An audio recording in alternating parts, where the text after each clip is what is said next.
হাতি আর এক কুকুর একসাথে প্রেগনেন্ট হয়েছে। 2.5 মাস পর কুকুরের 4টা বাচ্চা জন্ম নিয়েছে। তখন সেই কুকুর খুশি মনে হাতির কাছে গিয়ে বলল, কিরে বান্ধবী, তোর এখনো বাচ্চা হয় নাই? আমার তো 4 জন বাচ্চা হয়ে গেছে। হাতি বলল, আমারটা হয় নাই, সামনে হবে ইনশাআল্লাহ। তখন সেই কুকুর চলে গেল। 3 মাস পর আবার এসে হাতিকে বলল, বান্ধবী, আমার তো আবার 4টা বাচ্চা জন্ম নিয়েছে, তোর বাচ্চার খবর কি? হাতি বলল, আমারটা এখনো হয় নাই, সামনে হবে। তখন কুকুর বলল, কি সাংঘাতিক ব্যাপার, আমার 2 বার বাচ্চা হইল, তোর একবারও হইল না। কুকুরের বাচ্চা তো হয় 2.5 মাস 3 মাস পর পর। এখন ওই কুকুর 2 বছরে প্রায় 22টা বাচ্চা জন্ম দিয়ে সেই হাতির কাছে গিয়ে বলল, কিরে বান্ধবী, তোর বাচ্চা কোথায়? হাতি বলল, এখনো হয় নাই, সামনে হবে। তখন সেই কুকুর রাগান্বিত কণ্ঠে বলে উঠল, আরে রাত, তোর সামনে হবে, সামনে হবে। আমার আস্ত 2টা ফুটবল খেলার টিম হয়ে গেছে, আর তোর এখনো একটাই হয় না। আমাকে সত্যি করে বলতো, তুই কি আসলেও প্রেগনেন্ট? তখন সেই হাতি কুকুরকে বলল, বান্ধবী শোনো, আমার পেট থেকে যেটা বের হবে সেটা কুত্তা না,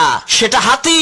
সে যখন দুনিয়াতে ভূমিষ্ঠ হবে তখন এই পৃথিবীর হাওয়া বাতাস সবকিছু তাকে অনুভব করবে। সে যখন বনের মধ্য দিয়ে হেঁটে যাবে, বন থরথর করে কেঁপে উঠবে। সে যখন রাস্তা পার হবে, রাস্তার যানবাহন সব থেমে যাবে। সে ফালতু কুত্তার মতো হাড্ডি খাওয়ার জন্য ঘেউ ঘেউ করবে না। প্রিয় ভাইরা, ঠিক একই ভাবে আপনার কাছেও লোকজন আসবে, কিরে এখনো তোর চাকরি হয় নাই, তোর এইটা হয় নাই, ওইটা হয় নাই, আমার তো হয়ে গেছে। তখন আপনি নিজেকে তার সাথে তুলনা